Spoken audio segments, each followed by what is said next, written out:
Good afternoon, LinkedIn. Good afternoon, YouTube. Good afternoon, Facebook. Good afternoon, world. Coming up on today's show, we have Mark Brown for the Intuitive Learning Company and Judith West from WPA Healthcare. Fantastic. That's verging on a spectacular, Ed.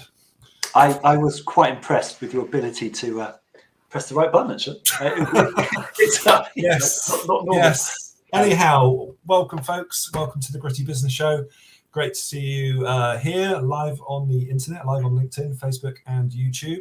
So we've got a couple of great guests coming in today, and if you'd like to ask them any questions or even just pop something in the comments, say hi, we'll give you a big shout out. I'm your host, Andrew Hatcher and Ed Williamson from the Cobra Club. Great to see you all. So let's have a big shout out, Ed, to this month's new members. So here we go.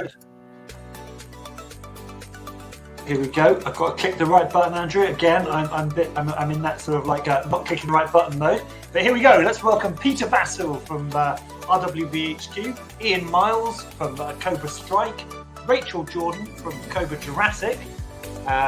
They've all joined, so welcome to them. We've also had I'm going to say Yogesh, and I'm not going to say his surname because it's far too long and complicated for me to pronounce, from Cobra Thrive, Liz Gilchrist from Cobra Saltire, and lastly, but by no means leastly, a welcome return to the awesome Elwyn Smiles, who returns to us to Quest West.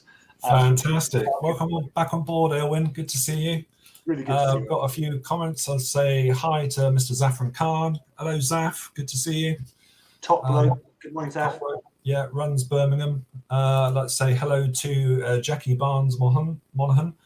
Hi, Jackie. Top girl. Always a pleasure to see Jackie. And let's also say, I know he's in the room below, but let's have to say hello to Mark too. So hi, Mark. Hello, Mark. Don't eat all the pretzels. He's in the green room right now, Andy, doing his thing. Exactly. So I just want to give a quick shout out for a couple of things that are going on in the Cobra Club this week. So what we have coming up on the 3rd, which is tomorrow at 2 p.m, brand tips and being seen on Instagram. So we've got that workshop running live in the Cobra Club with Crystal Turner. And that's 2 o'clock tomorrow. So come along to that. I want to give a shout out to David McKenna, who's running the Cobra Business Quiz, Tuesdays at 3 p.m. And also, we have got this thing running here, Ed, which is back up and running, the book club for the Cobra Club. That's a great one. Runs once a month in the Cobra Club. Come along. It starts this Thursday. Come along. Yeah. I was speaking to an author earlier today who writes books called Phoebe, and I think Phoebe should come along to our book club and join in. I think she'd enjoy it a lot. Too. So I think that'd be a brilliant idea. I want to say hello to Mark Jarrett. Hello, Hi, Mark. Hope you're well. Good to see you. Always good. Right, Ed. So I think it's about time. I'm going to play this VT, and when we come back into the room, Mr. Mark Brown will be live on the show. So let's hit this button. Here we go.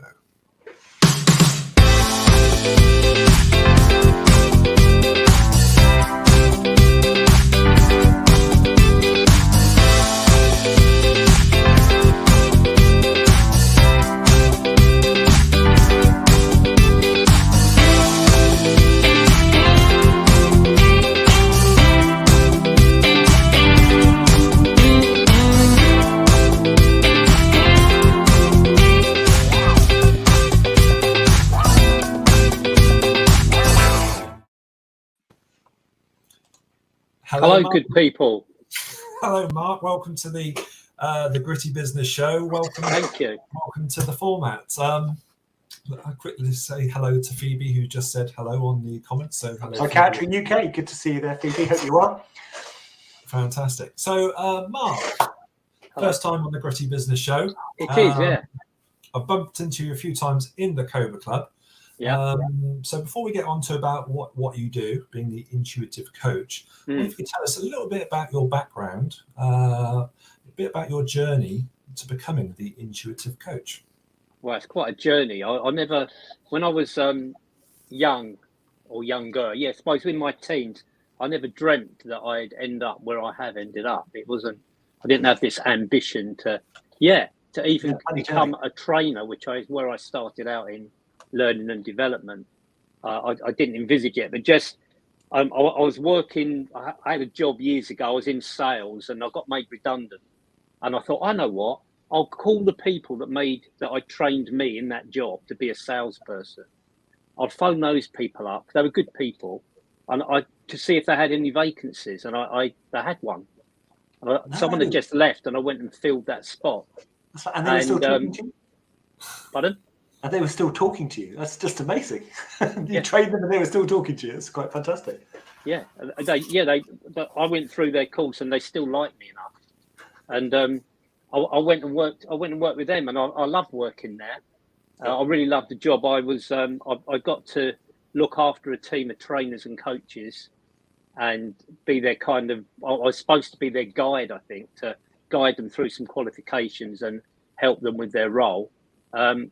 And then they got sold. They sold those people off with that account that we were looking after for an external customer, and they went with it. And then a couple of years later, I did as well. Right. I didn't get sold though. I just got made redundant again. Yeah, great.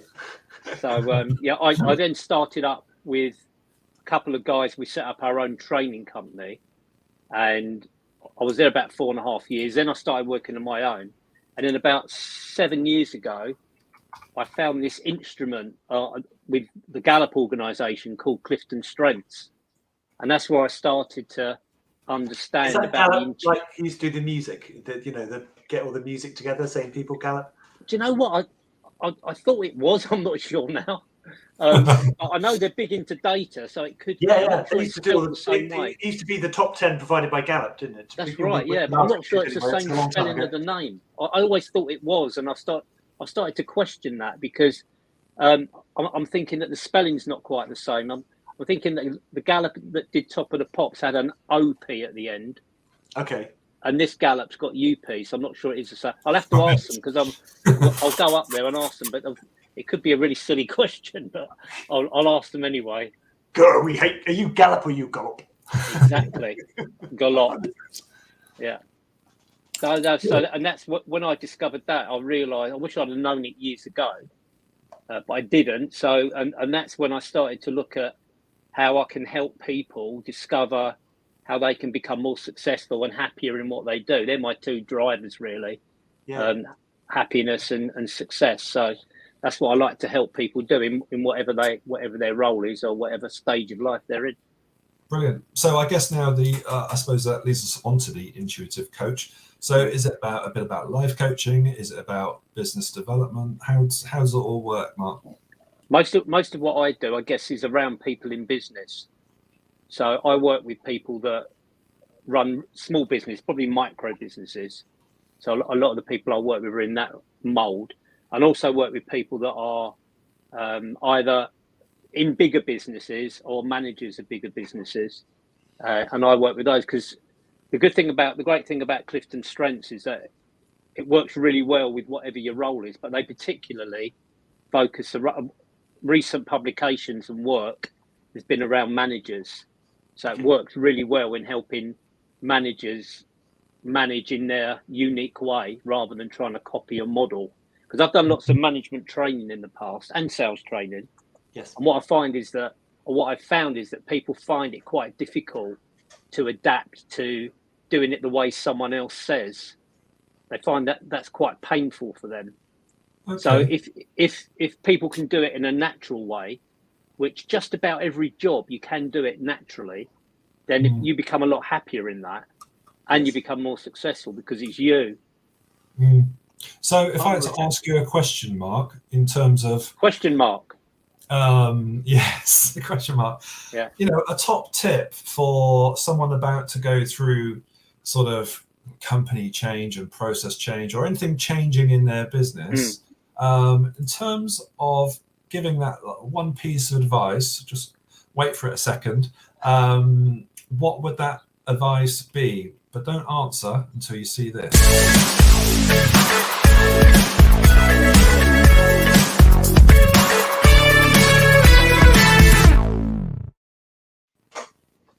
My piece of advice would be to look at it not only from your own perspective, but from others as well.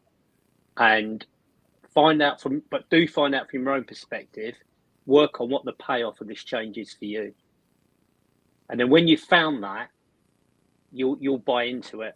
But if you try and fight it, no one will win. Yes. Yeah, that's good advice. Do you find that sometimes when people move into maybe in a role for a number of years and they're known in that role and settled in that role, if that makes sense, moving to a new organisation which obviously maybe has a different ethos or a different feel, can be really disruptive to people when they first move and they stop being that really good person they were and try and change themselves into being something else. It's a really difficult transition. It is, and I think a lot of it is also relative to people's values. So I remember loving the job that I was in. I really liked it. And then I went and worked for someone else, for another organisation, who did the same thing, but their values were completely different. And their values are completely different to mine. And it was just so awkward that I only stayed for 3 months because I didn't feel as though I fitted in. And I think that's probably the same as you were mentioning, Ed, when people do move on. I know lots of people of late have been going to completely different roles as well. They've realised over the last 2 years that there are more important things than what they're doing at the moment. Yeah, and they've just completely changed what they do. I was chatting briefly to someone on LinkedIn that I know really well, and they've today announced that they're doing exactly that. So that's really plenty of people in that kind of. I guess it's hard to change the culture of an organisation. I mean, where do you start with it, Mark? I mean, start at the top, start at the bottom, start in the middle. It's tough, but I don't think. Would I be right in saying, Mark, that it's not necessarily about changing the organisation? It's about understanding how you can fit within that organisation, but still being yourself. Is that more what you sort of help people? It is, yeah. So I help people discover what it is that drives them. I guess drives, and when they're happiest, what they're doing, and with their natural talent. So there are 34 different themes of talent as identified by Gallup, and it's really looking at the ones that are most intense in each person, and then finding out how they can use more of that to be happier at work and get better results. But the culture change thing's an interesting one because I'm doing some work at the moment with an organisation which is probably more training than coaching. It's not strengths based; it's outside of strengths. But what they're looking to is trying to change the culture in their organisation, and their philosophy, which I think is right, is that the leaders or the managers in the business, they can drive that. What the managers want to see is what's going on above them. They want to see some change in culture above them, but managers can drive that for sure. So they're heavily reliant on what they call their people leaders to drive that change in culture and to model that, role model that, and then influence others to do the same. Yeah, it's tricky, isn't it? Because a lot of it is it's a personality thing. It's a people thing as opposed to very, very tricky. Yeah, it's always the people aspect. I've been in situations where I've had great jobs, but it's the things around you, and it's generally people. It's about understanding where people come from, because a lot of people will change because someone's come to them in a certain way. And actually, if you understand more about what's happening in the global picture, you can understand people, and you can actually not be the threat they think you are, or work with them to make them more successful, or whatever it's going to be. Yeah, sure. But you understand the whole demo, and it is difficult to do that. And sometimes having a coach just gives you that ability to visualize the whole project and where you fit within it and how that works and why people are doing what they're doing. Yeah.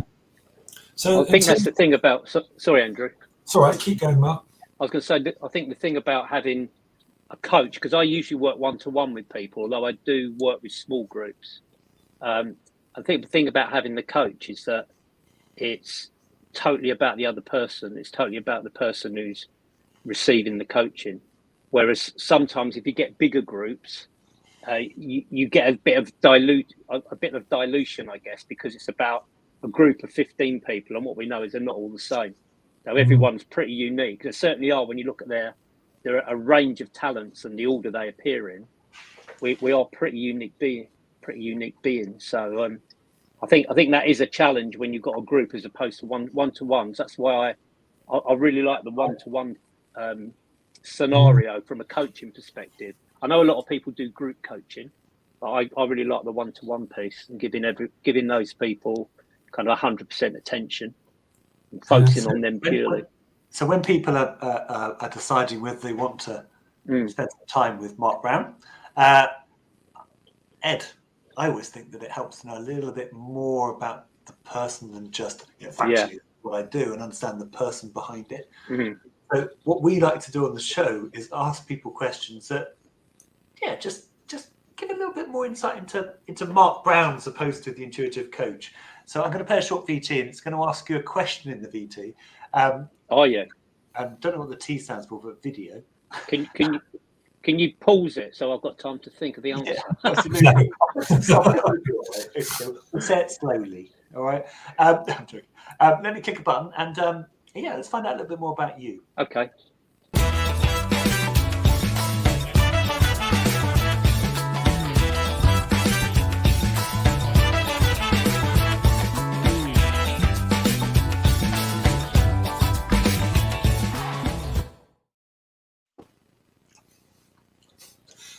So, if you could have a dinner date or a dinner with people who are either alive or dead, who would you have a dinner with, Mark, and why? Robin Williams. Williams. I just think it's fantastic. I've watched plenty of films that he's in.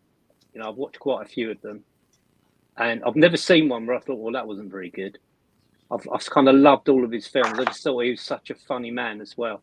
So I watched him being interviewed on chat shows in the US and even a couple in the UK, and he was just amazing. And I actually, of all of the celebrities, I think that have passed away, I think I actually miss Robin Williams. Okay. I actually miss him, and there's some other personalities that I love, but I really miss Robin Williams. So yeah, that would be mine. Very cool. I watched I can't remember the name of the film. It's Kingfisher. The Fisher King. The Fisher King. It's a lovely film. Brilliant. I love that. Yeah. Brilliant.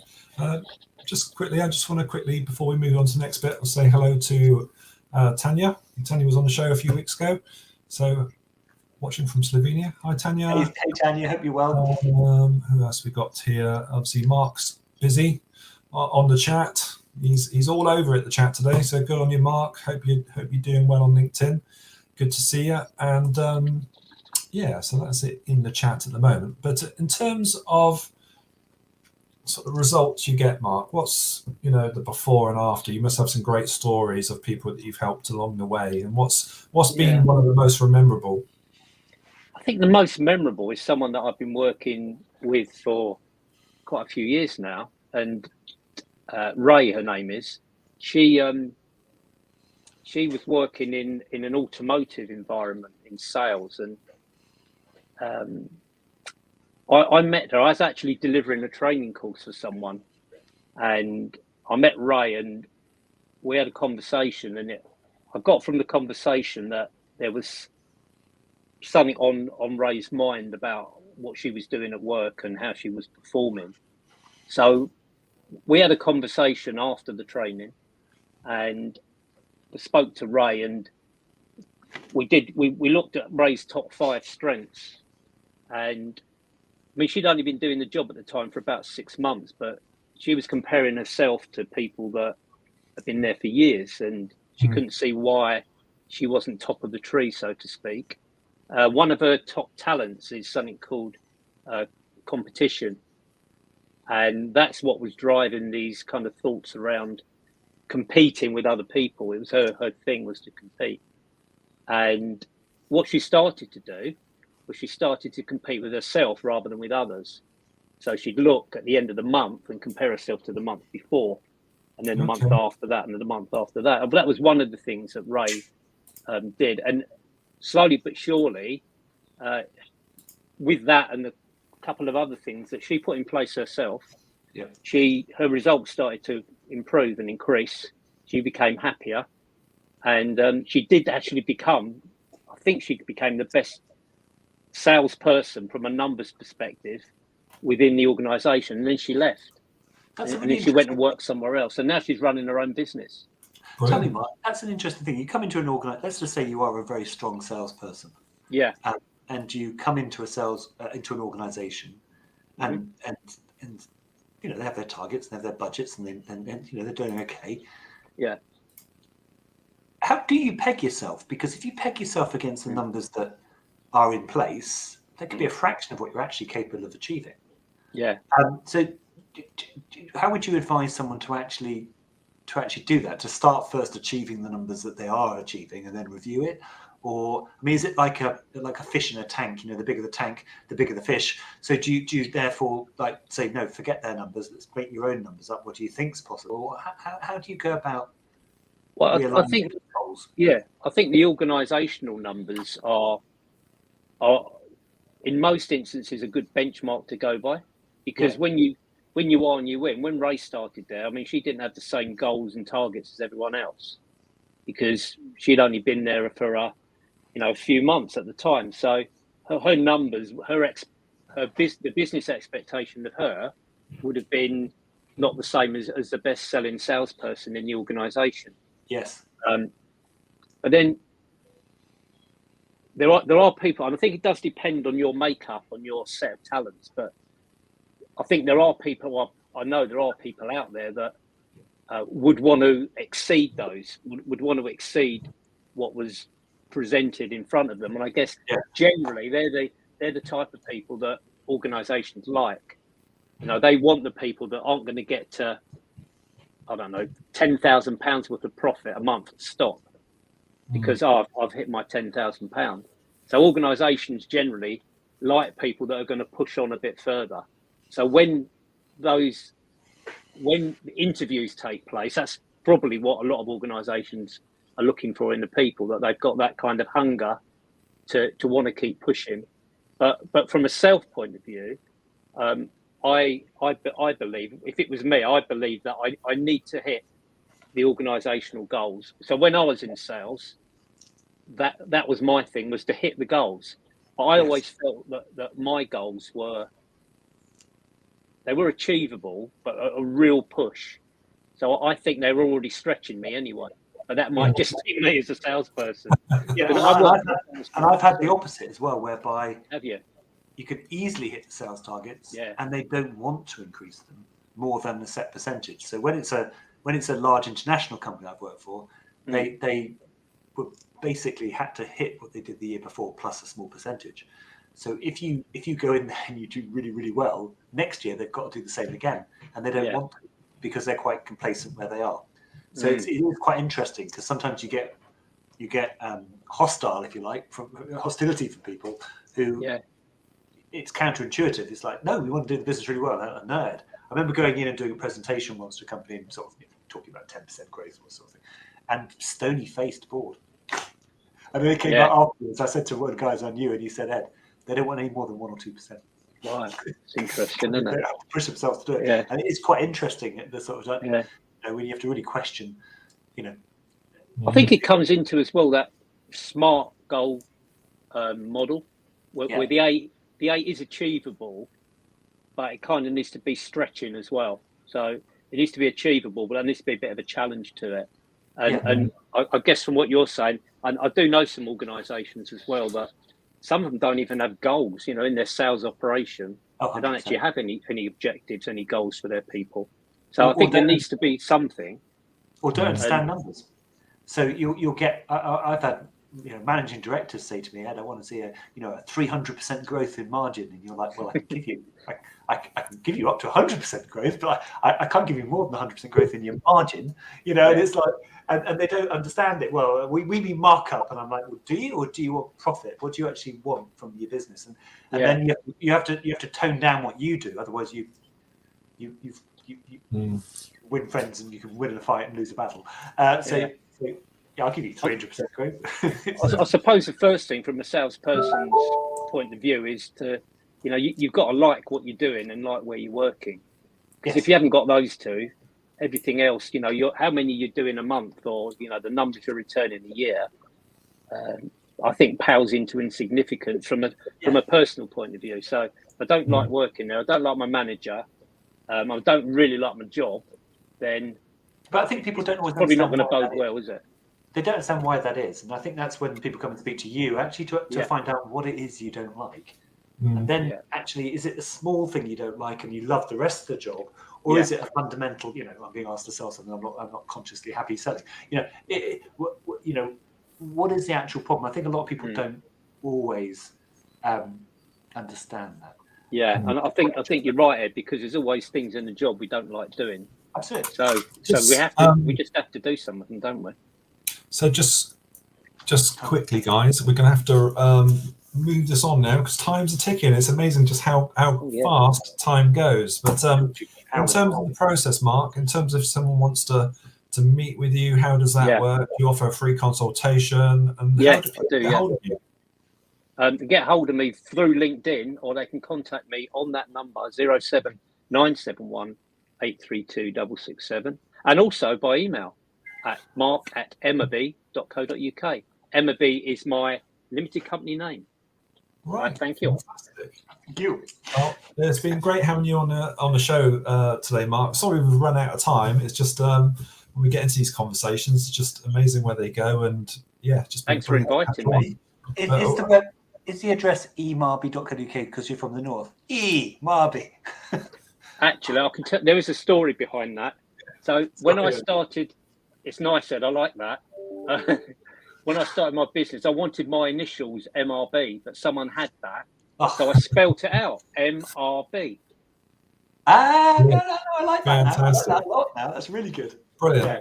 Anyway, thank you, Mark. I spent ages thinking of that, as you can imagine. That's good. It's memorable. Yeah.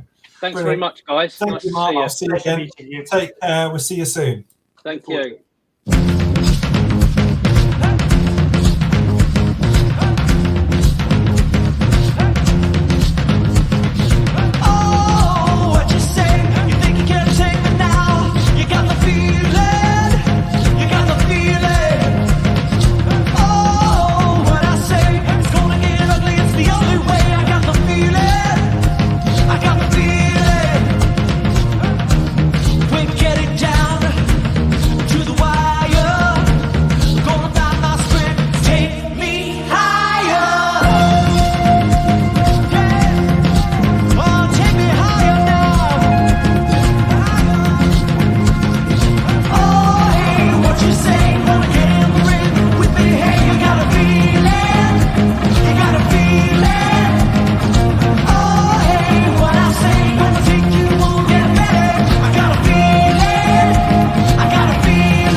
Brilliant. That was good, wasn't it, Ed?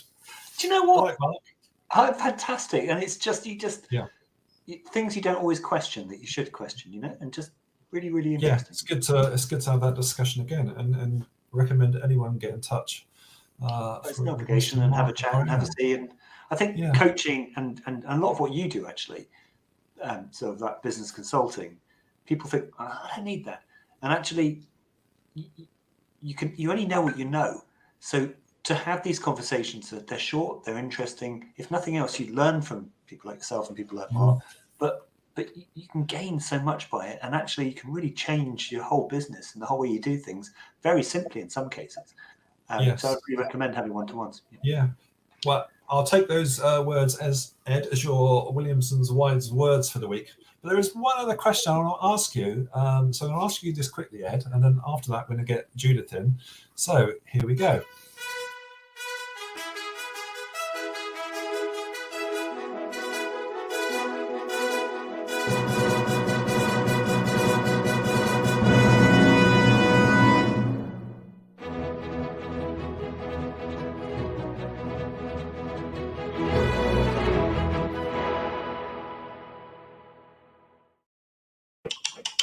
Sorry, riding my horse at the end there, Andrew.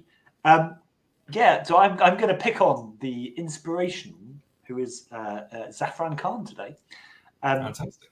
Zaf recently went into a competition in Birmingham, and he got in the top 10 of the #1 social media influencers in the region, which I think is quite impressive, quite fantastic. He was up with some really big candidates. He did really, really well. He also runs a Cobra Club in Birmingham for us, which he does and has done for a long time, which is a really successful club and doing really, really well. Constantly sort of buoyant, constantly supportive, a really good friend as well as a great work colleague, and just a really good sort of example of how the Cobra Club works and that sort of community spirit and how we sort of work together. Which is, yeah, just fascinating. I've got a question for you, Mr. Hatcher. Who is it who produces all of our videos for us? They're so good, and I'm not too sure. Yes. Well, let's play this video, and then when we come back in, we will have the lovely Judith West in the room. So, thank you very much. Where's the video? Here we go.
Hello, Judith. Hi guys, you okay? The most positive in the world has just entered the studio. Hi, Judith. How are you? I'm well. Yes, are you both? Very well. Really good. Really Very well. Well, it's been a little while since you've been on the show. You've been on once before, I think, at least once. Yes, I have. Yeah, little while So, ago. for all those who missed it last time, there won't be many of them, but just the few that missed it last time. I wonder if you could tell them a little bit about Judith West and, your background, maybe, in leading up to WPA Health Insurance and Cash Plans. Sure. So, for all of my work in life, I've been in some form of business development, sales, which is a great accolade, and in fact, a talent I've passed on to my sons, both of them. And I was in career management coaching and HR consultancy for a very long time, which was an international role, which finished. And then I went to work with a small legal company, well, not so small actually, in Bristol, where I started to understand the SME market, which isn't quite as easy as you think it's going to be sometimes. It's like just picking on what Mark was saying and you, Ed, you only know what you know. And so developing an understanding of the SME market was really interesting to me. I then thought about setting up my own business because I'd made millions for everybody else that I'd worked for, literally. Yep. And I looked at my own business development consultancy and then decided actually no, probably a franchise path was more appropriate for me. And WPA literally popped into my inbox one day, and I'd actually placed my now regional director at WPA some years before. Oh, really? Yeah. So I Cool. picked up the phone to him and said, Phil, what do you think about me joining WPA? And he said, I'll speak to you tomorrow. And that was it. And I knew WPA because I'd been around, the HR connections with it. Always impressed me how professional they were. But as I got to know them more, I knew about the not-for-profit and their ethics and the fact that they're so customer service driven, absolutely spoke to my ethics and my standards. And so 7 years ago now, I can't believe it's 7 years, I set up the franchise partner business with WPA, and honestly, I've never looked back. I've loved all of it, and I've learned the learning curve literally like that. So Yeah, I'm sure. Yeah. So in terms of like the not-for-profit, because like you say, as you said, they're very different from other healthcare providers. So how does their model differ? What's all this not-for-profit stuff all about? So instead of me being measured from a personal point of view, and important for those who interface with me, instead of me being measured on profitability, I'm measured on customer retention. So if my customer retention drops below 87% at any time, yeah, I'm asked serious questions, the same as you would be if you weren't bringing in profit. What that drives is a whole different set of behaviours when you're dealing with WPA. So when you speak to them on the phone, the customer service is very, very professional but friendly, and that makes a massive difference when you're talking about your health. The other thing that we do not do is we don't have things like no claims discounts. Because of the way we work, our excesses that are called shared responsibility, it actually encourages our customers to claim, which is total innovation within the marketplace. And we're very proud of that. You know, we're very proud of the fact that we will say yes, and we will when we can, and we will always insist on the best treatment rather than the cheapest one. So it'll be about the medical choice rather than the commercial choice.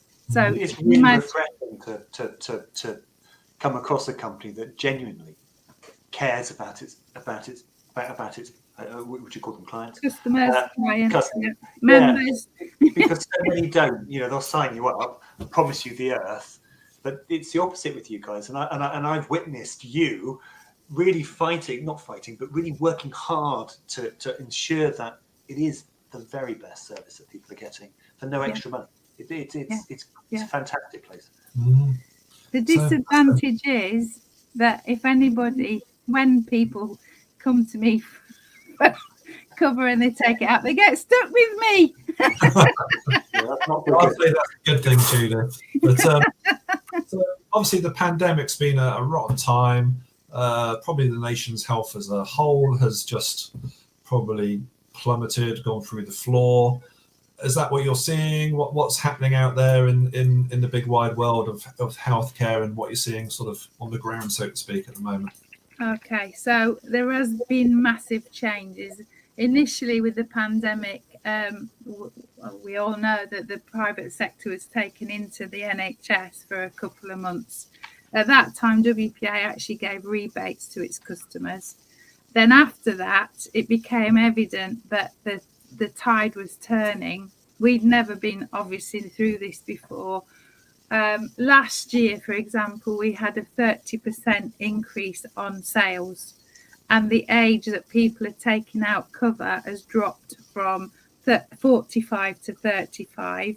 That's amazing. Yeah, it is quite. You've also been quite forward thinking about the packages that you put together, haven't you? Because I think they're attracting a different audience as well, which shows also that you listen to what people are wanting rather than just providing it. Because I know that we've sat down and talked through different packages, and actually it fits into a whole life demographic as opposed to just a specific age group. It's absolutely.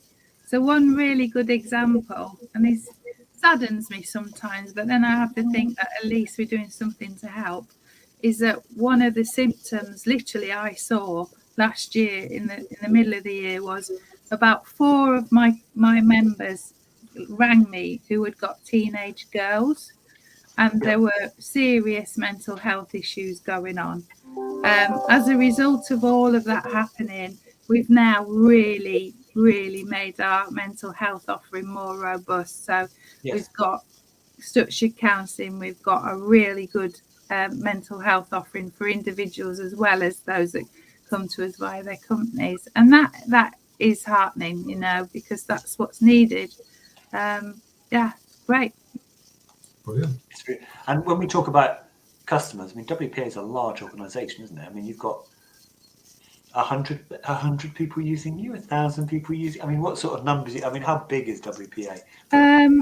We have a head office at Taunton, which houses around 200, 250 employees, a back office operation in Bangalore with 60, and then about 90 of me's around the country.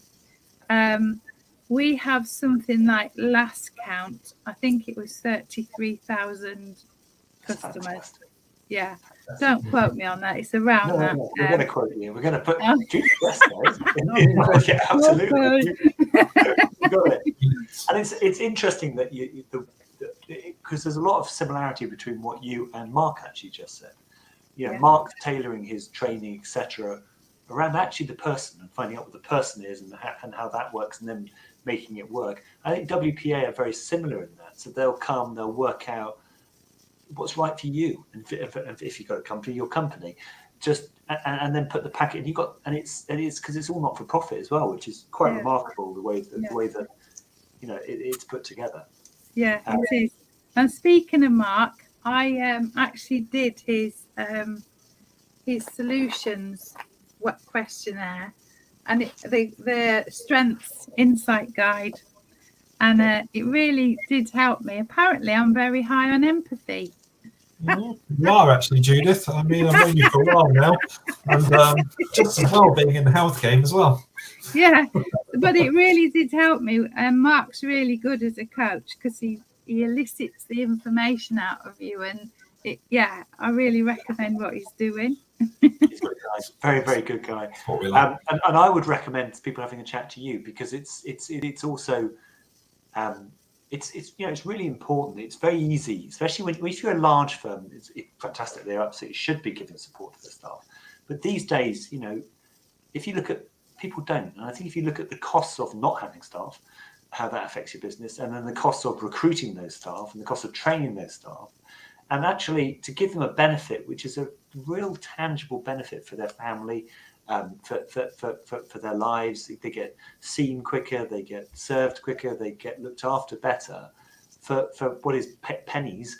It is such a useful thing, and it's such a huge cost benefit to a company to sort of get you in and have a chat. And I think people sometimes miss it. Oh, I'm always trying to recruit. Well, that's a bit like Mark. Well, why are you always trying to recruit? You know, let's step back and actually look at this. Well, people don't want to stay around. I get it, because we live in Wiltshire. You know, people don't want to be in Wiltshire, they want to be in London. Why? You know, well, let's offer them something here that they can't have in London. Let's look at the problem actually that Wiltshire's benefit. You know, it's beautiful, there's countryside, there's fantastic accommodation, you know, housing's cheaper, you know, great for the schools, for the kids. And actually, what do you want when you're here? Well, I want to be looked after, and I want to be, let's give you those things that actually make you value staying with your current employer. And that can be whether you've got 2 people or whether you've got 50,000 people. Yeah. And the effect of losing one person, if there's only 2 of you or 3 of you, is massive. It's 33% of you know, 50% of your overall ability to do your job disappearing if someone goes. Well, for a fraction of that cost, you can look after them, and ultimately, you'd want to look after them if you could, wouldn't you? So Absolutely, yeah. Mm-hmm. The whole idea of recruiting, retention, and reward. There was a survey done by the CIPD some time ago now, but I don't think it's changed. In fact, it's probably gone up. But 67% of people surveyed said that they would rather have health insurance than any other benefit because it was more tangible. And because also for an organisation, it helps manage sickness absence. And one of the biggest things that we do as part of our corporate policies is we offer an employee assistance programme and a wellbeing hub as part of that. So often you can pay £5 per person per month for an employee assistance programme. That comes as part of the package with us. Yeah. So for an HR person trying to, you know, budget well, but keep the right people and recruit the right people, it's an absolute no-brainer and not as expensive as people think. I've seen the comment from Mark. I think he's got a bit Yoda-ish. It's wrong in you.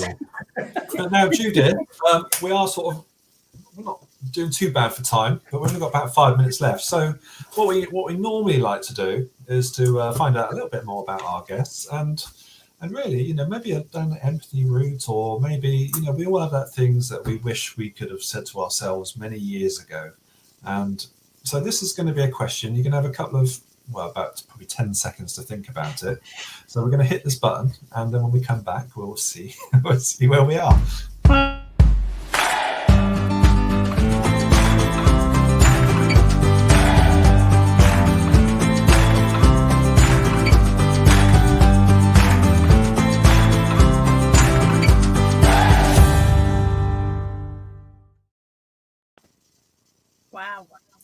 Wow. What describe the 18-year-old Judith so we can visualize the 18-year-old Judith? Do you know, I had this seminal moment when I was 18 or just before, and I went to grammar school. I'm originally from York, and I remember sitting on a grass hump in the gardens of the school thinking, what am I going to do with myself? What do I want to do? And I ended up going to Polytechnic, as it was then, and doing languages and business studies. Do you know what I'd say to myself? And this is what I try to say to everybody, including myself. And I learned this just recently. Life is all about confidence. And when you've got it, you can live it, you can do it. But when you haven't, you miss it. And I think somebody said to me the other day, I'm going to practice rather than being my own worst enemy, I'm going to practice being my own best friend. And Absolutely. That's what I would say. That's great advice. Yeah, you're with yourself 100% of the time. So you got to be kind and good to yourself and learn to like yourself, That's what I would say. Yeah. So, that's brilliant. Alan Cohen from Text My Deal has come through. Aside from health insurance, a chat with Judith would always make me feel and actually, a chat with Alan is also a pretty good thing, isn't it? It is. Just quickly, Judith, because we're going to run on to the Cobra Club in a minute, and we're going to go through those bits. But in terms of if someone wants to get hold of you, is it a free consultation? And how do they get hold of you? So, as with Mark, I'm on LinkedIn. And happy to go through LinkedIn. My email address is judith.west@hcp-plc.org.uk, and telephone number scrolling along there 07968 078 538. But any which way, I'm happy to talk, and I'm happy to advise on anything I can to do with health insurance and cash plans.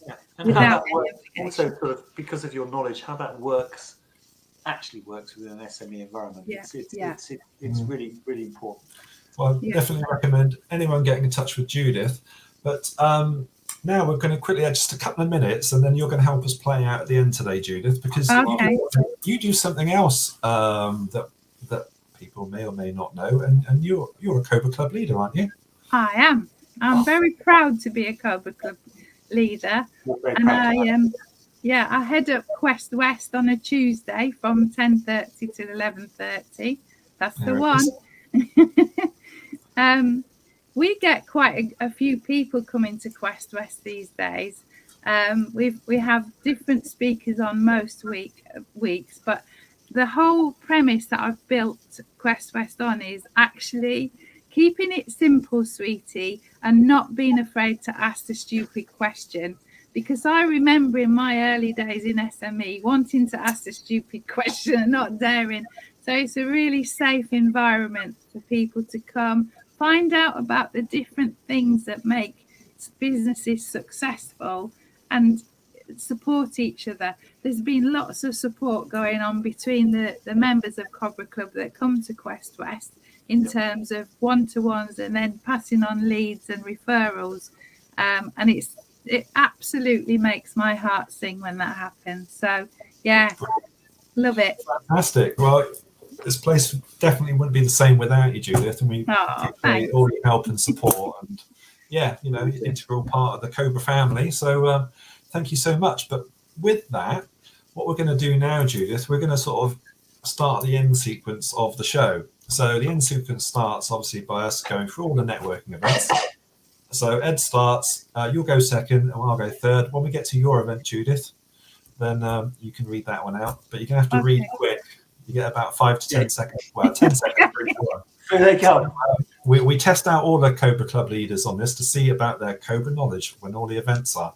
So I'm doing number 2 of everyone then. You'll do number 2. When we get to yours, when we get to yours, Judith, then you do yours anyway, okay? So, all right, so after 3, here we go. And 3. 2.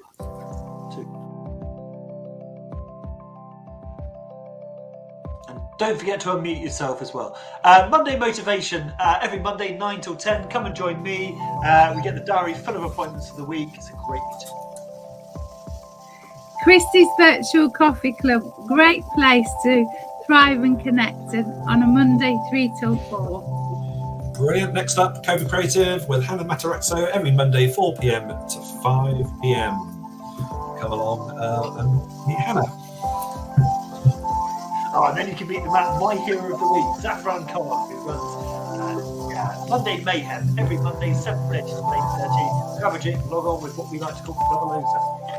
And then this is Quest West, the best Quest West, 10:30 to 11:30 on Tuesdays. Everyone welcome.